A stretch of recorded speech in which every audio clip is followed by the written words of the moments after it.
no one was supposed to hear what he said. The palace gates were cold that morning. The kind of cold that bites through a coat and settles in the chest. Fog hung low over the courtyard, soft and quiet. Like even the air was holding its breath. It was 6:47.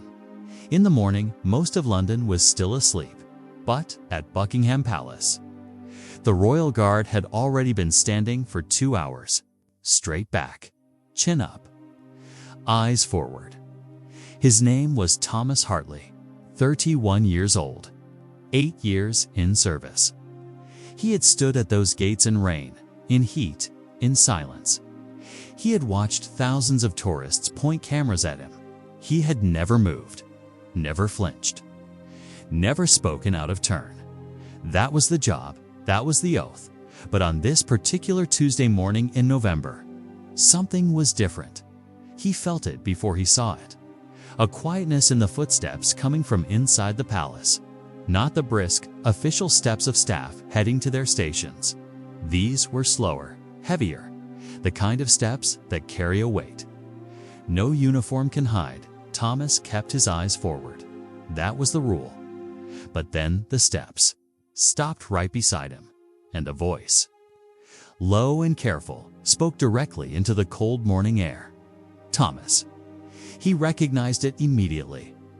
You don't stand guard at a royal residence for 8 years without learning every voice that matters.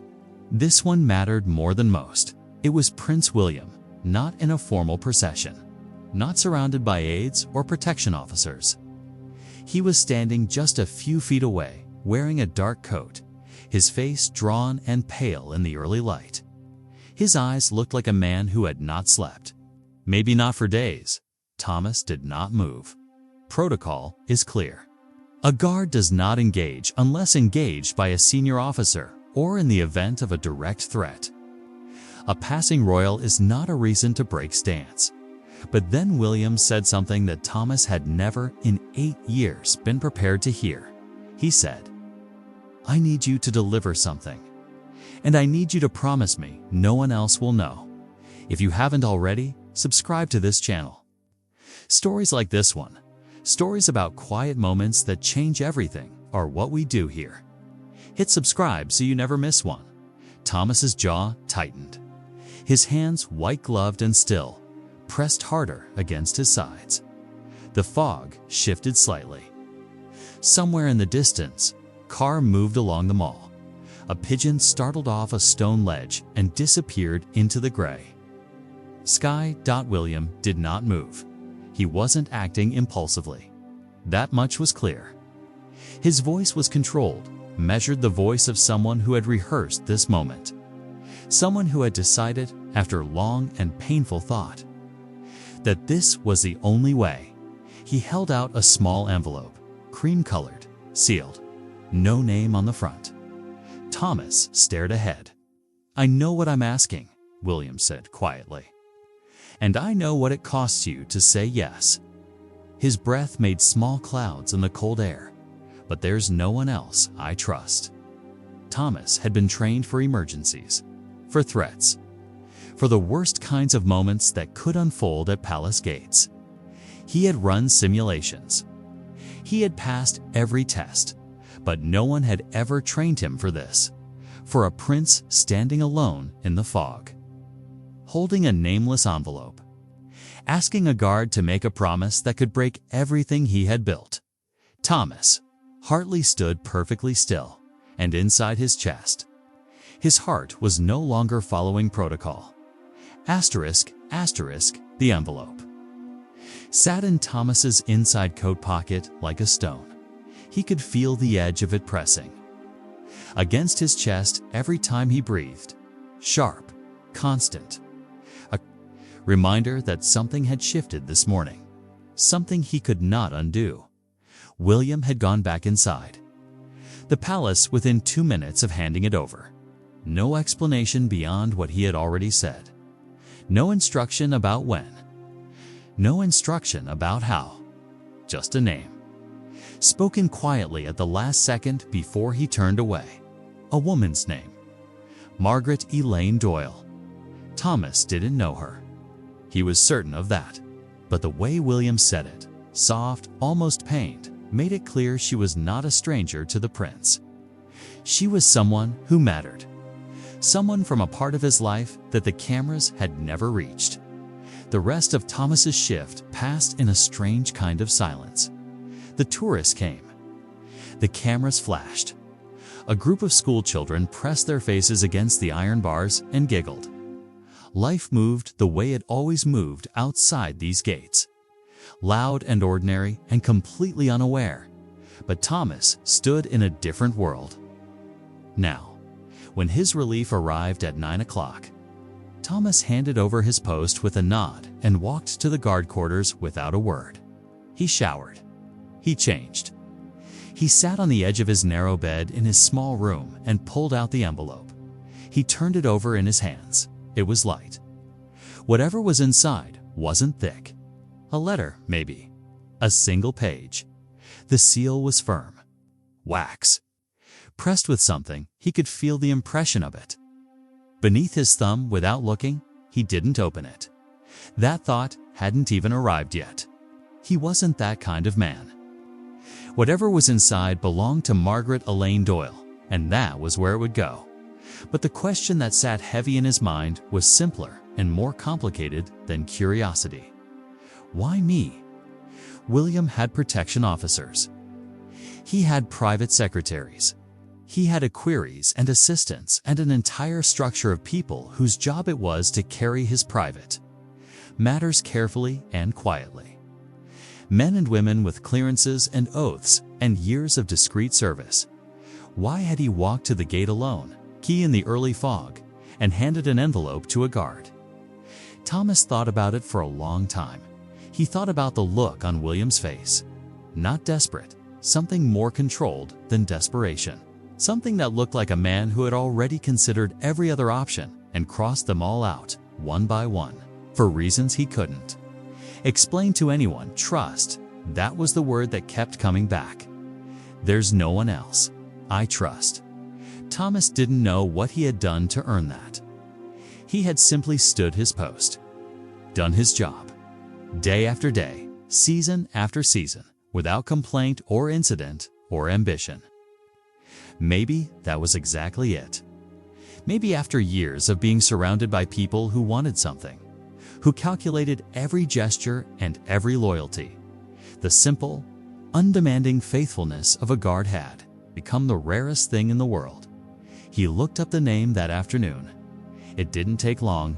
Margaret Elaine Doyle, 64 years old. Retired schoolteacher.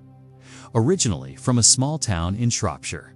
Currently living alone in a flat in Kensington, barely 2 miles from the palace. There was nothing remarkable about her. No title, no public profile, no connection to the royal family that any search engine could find.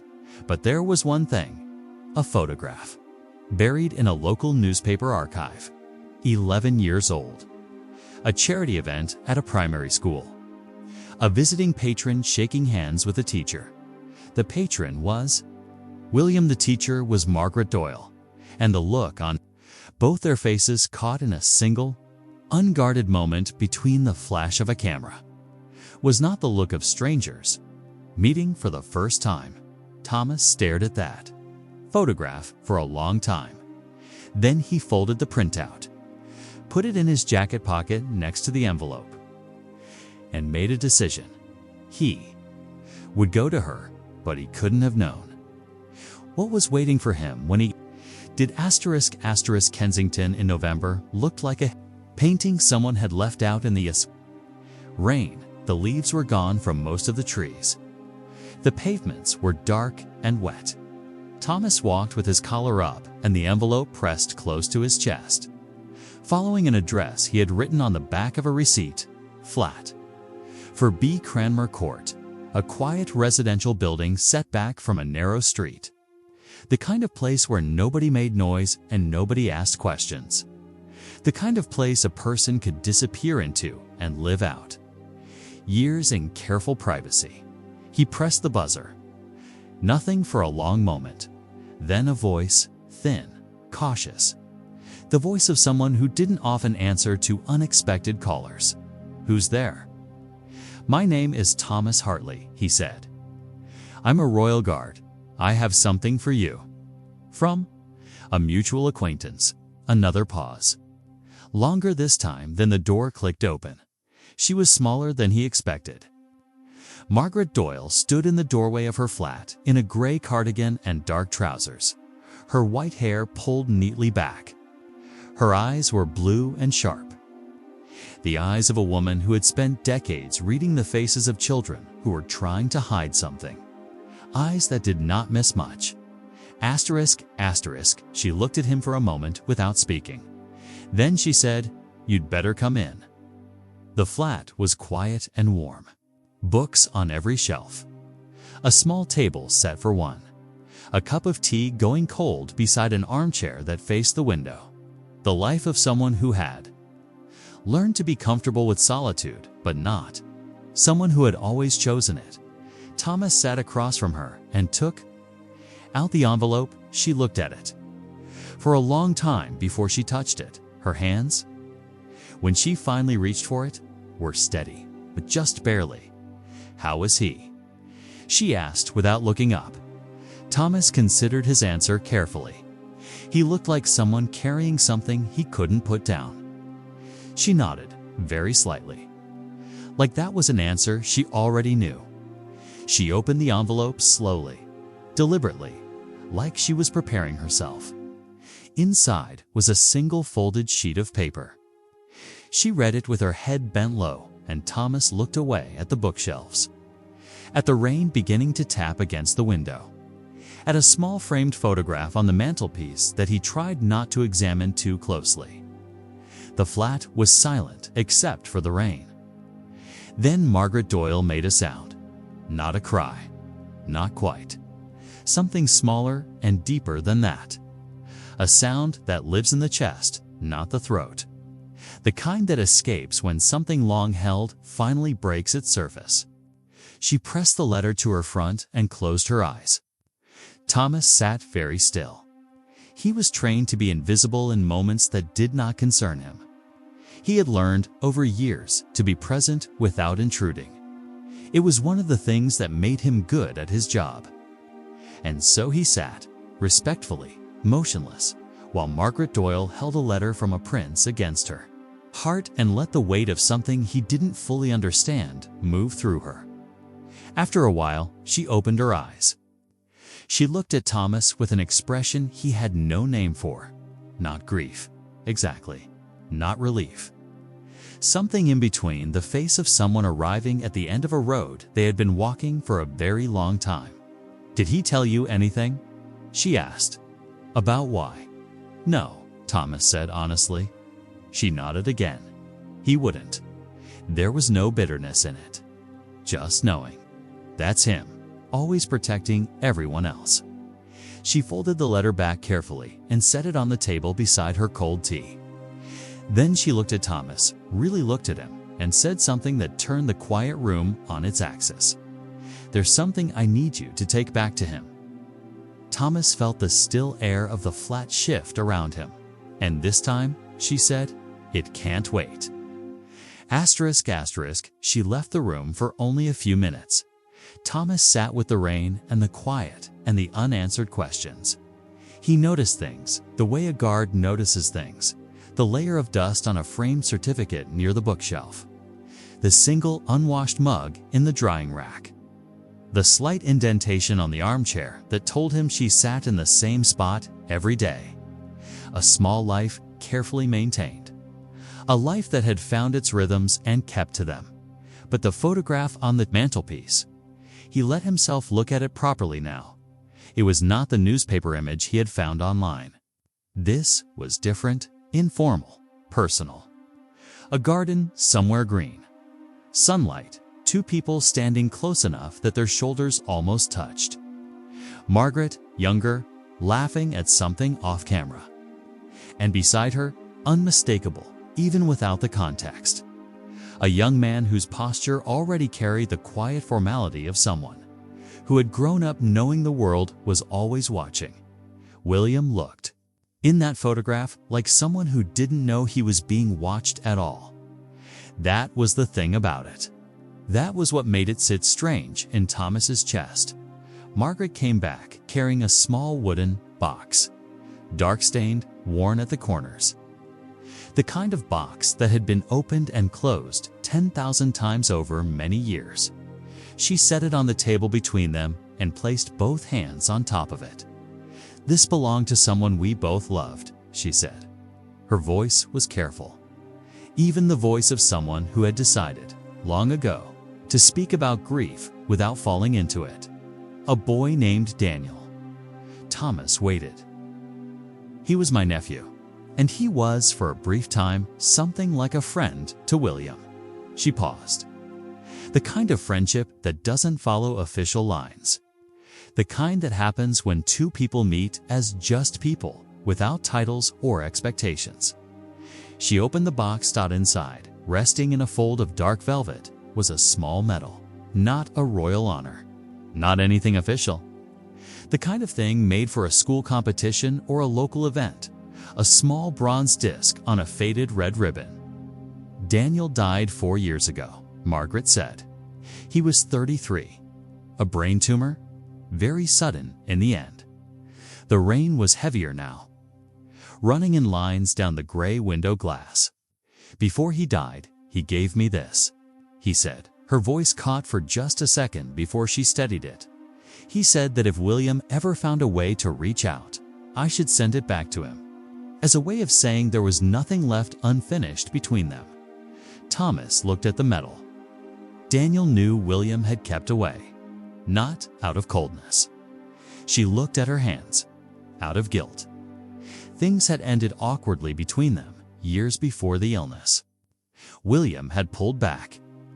He does that, pulls back when he thinks it's kinder to disappear than to stay and make things complicated. He thought he was protecting Daniel from the attention, from the exposure. She closed her fingers gently and opened them again. But Daniel never blamed him. He just wanted him to know that. Thomas understood now what the letter had said. He didn't need to read it. He could feel its shape clearly enough from the space. It had carved in this room. William had learned about Daniel's death recently, perhaps only recently.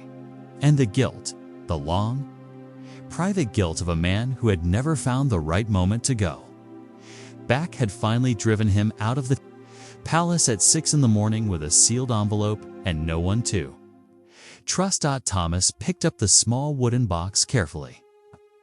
"I'll make sure he gets it," he said. Margaret looked at him. Those sharp blue eyes, softer now. "I know you will," she said. "I knew it when I opened the door." Thomas stood to leave, and then she said one more thing, quietly, like an afterthought, but with the weight of everything behind it. "Tell him Daniel was happy.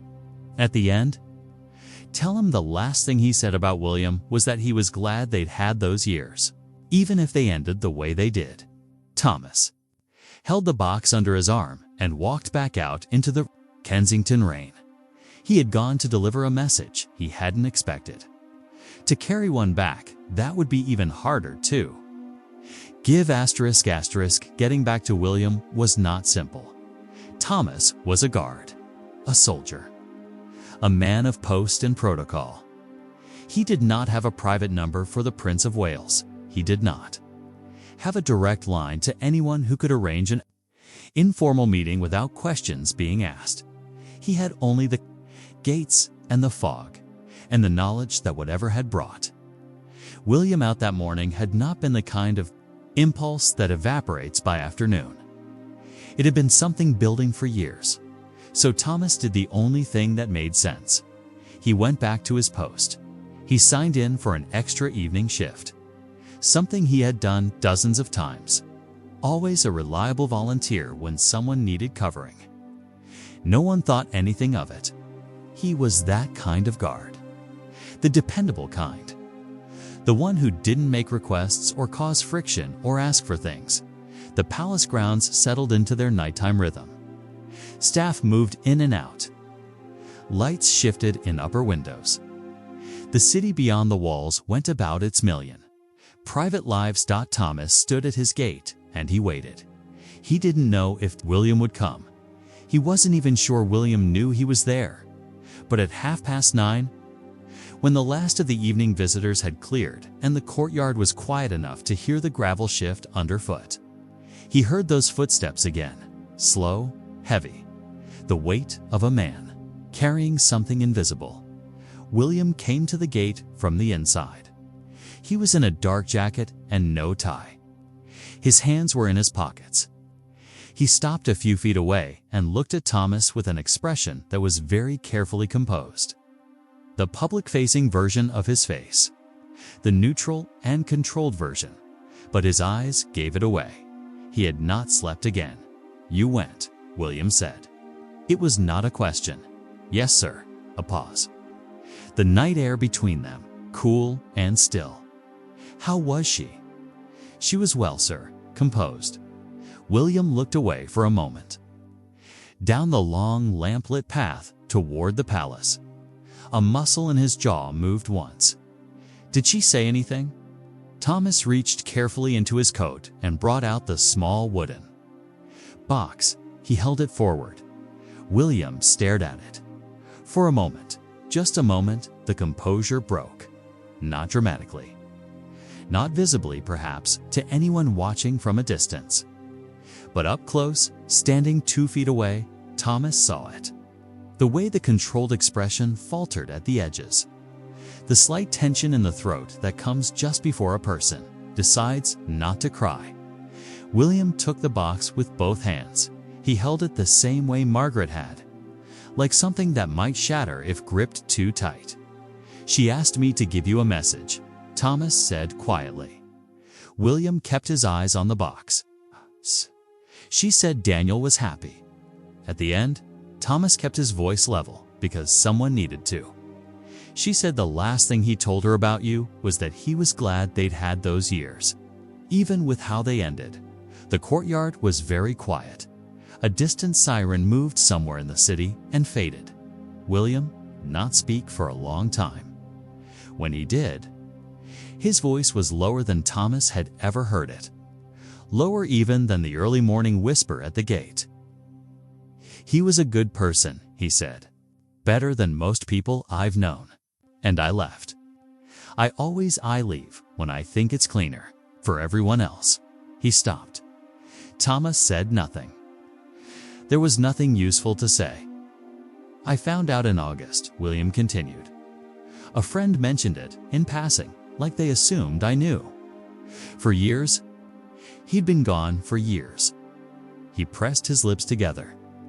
"I spent the next 3 months trying to find a way to reach Margaret without making it without it becoming something official, something documented, something that would get written about." Thomas understood. A prince cannot simply grieve in private. Every phone call is logged. Every meeting is recorded in some form. The machinery of a royal life runs constantly, and even sorrow must pass through it. "You chose the gate," Thomas said. "I chose the gate." For the first time, something almost like a small, sad sound crossed William's face. Not quite a smile. The ghost of one. Nobody watches the guard. They watch for threats. They don't watch for conversations. He looked at Thomas directly then. "I'm sorry I put this on you." "I'm not, sir," Thomas said. And he meant it. William looked down at the box one more time. His thumb traced the worn corner of it slowly. "Thank you, Thomas." He said it like a man who had not expected to feel lighter. But then he said something else. Quieter, barely audible, more to himself than to Thomas. And that last thing, those 7 words spoken into the dark palace air, were the ones Thomas would carry with him for the rest of his life. The 7 words were these: "I just needed someone to know." William turned and walked back into the palace. His footsteps faded across the gravel. The tall doors opened, then closed. The light shifted in an upper window, and then that, too, went still. Thomas stood at his post for another 2 hours. He stood perfectly straight, as he always did. Chin up, eyes forward. The kind of stillness that looks like stone from the outside, but is, on the inside, very much alive. He thought about those words. I just needed someone to know, not someone to fix it. Not someone to manage it or file it or frame it in the appropriate official language. Just someone to know the truth of it. That there had been a friendship, quiet and real. Outside the ceremonies and the press lines and the careful distance, that a young man named Daniel had mattered. That guilt had been carried for 4 years in silence because there was no clean way to set it down, just someone to know. Thomas understood that more than he expected to. He had spent 8 years being invisible by design. That was the role. The guard does not exist as a person in the space he occupies. He exists as a presence, a symbol, a constant. The tourists photographed him without seeing him. The staff walked past him without speaking. He was architecture. He was furniture. He was the gate itself. And yet, a prince had walked out at store.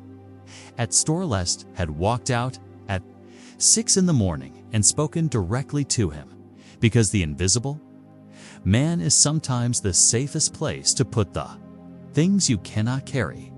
Thomas went home at midnight. His flat was small and quiet.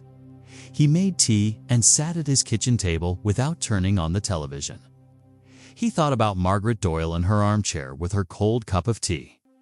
He thought about Daniel, a man he had never met, and a bronze medal on a velvet fold that had crossed a city and come to rest in the hands it was always meant to find. He thought about how most of the world's most important moments happen in the spaces no one thinks to watch, in fog, at gates. In small, warm flats on rainy November afternoons. He didn't tell anyone. That was never a question.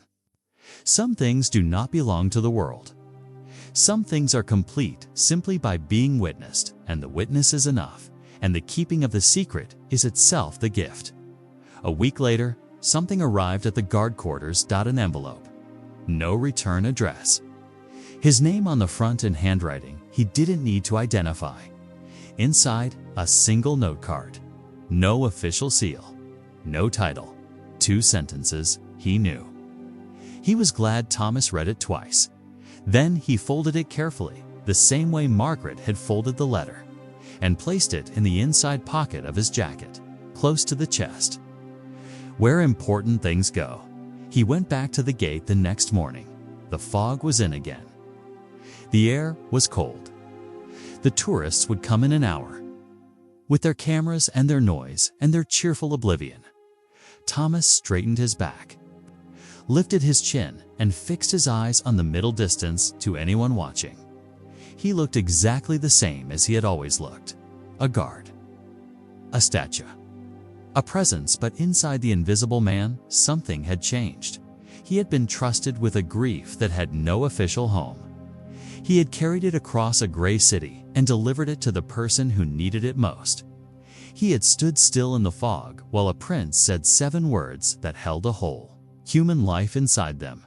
He had been seen not for his uniform or his rank or his usefulness, but for the kind of person he quietly was. And that, Thomas Hartley thought, standing at his gate in the cold London morning, was more than most people got. The fog shifted.